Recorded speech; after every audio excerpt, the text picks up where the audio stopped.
Une femme, un miracle, et la naissance d'un prophète. Tout commence à Jérusalem il y a plus de 2000 ans. Une femme pieuse, Anna, prie chaque jour. Son vœu, avoir un enfant. Les années passent, le silence du ciel dure. Mais un jour Dieu l'exauça. Enceinte, elle s'adresse à son Seigneur. « Seigneur, je te consacre ce qu'il y a dans mon ventre. Accepte-le de moi. » Elle espérait un fils, mais Dieu lui donna une fille, et elle la nomma Marie, ou Mariam. Anna, fidèle à sa promesse, l'emmena au temple. Mais qui élèverait une fille dans un lieu réservé aux hommes? Les gardiens du temple débattent, puis ils tirent au sort, et c'est le prophète Zacharia qui fut choisi. Il installa Mariam dans une chambre haute, isolée, loin du monde, proche de Dieu.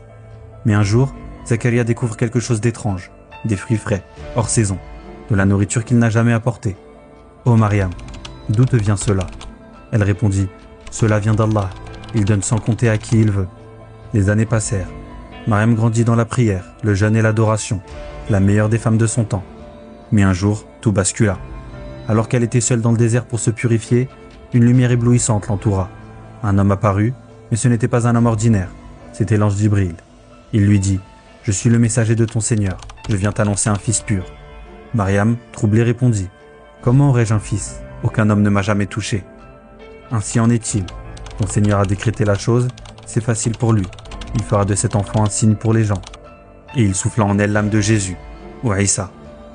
Miraculeusement, Mariam se retrouve enceinte, sans père, sans explication. Honteuse, elle s'éloigne, fuit son peuple et se cache.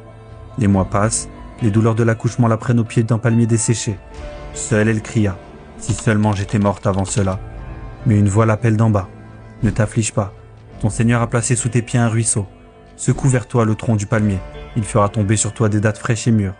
Mange, bois et apaise-toi. » Ainsi le miracle s'accomplit, et Issa naquit. Mais l'épreuve n'était pas finie.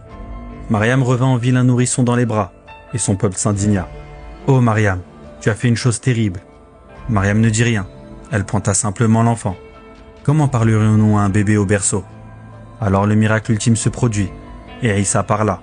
« Je suis le serviteur d'Allah, il m'a donné le livre et il a fait de moi un prophète. Il m'a béni où que je sois, et il m'a recommandé la prière et l'aumône tant que je vivrai. Que la paix soit sur moi le jour où je naquis, le jour où je mourrai et le jour où je serai ressuscité. » Alors le peuple resta figé, bouche bée. Il venait assister à un miracle. Et ce fut le début de l'histoire de Issa, fils de Mariam.